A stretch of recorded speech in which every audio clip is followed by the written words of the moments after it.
Hello viewers, welcome back to my kitchen. আজকে আমি share করছি লোনা ইলিশের ভর্তা।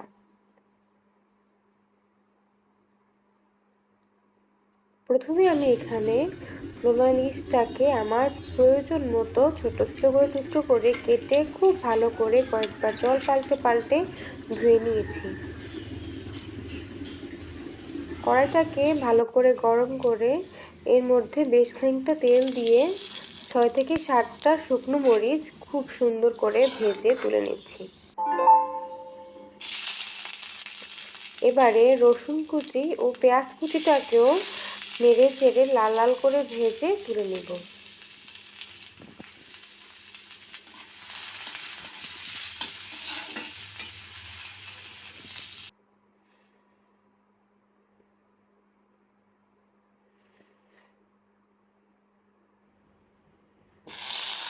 একই তেলে লোনা ইলিশের টুকরোগুলিকেও লাল লাল করে ভেজে নিচ্ছি।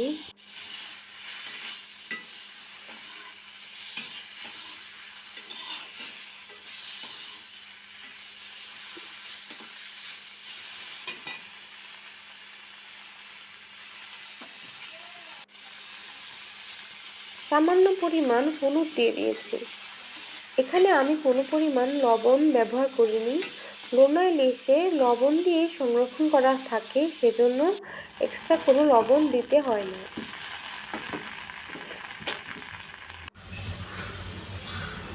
এই তো ভালো করে ভেজে এবার সব কিছুকে পাটায় একসাথে বেটে নিলেই রেডি হয়ে গেছে গরম গরম ভাতের সাথে জমে যাওয়ার মতো একটি পদ।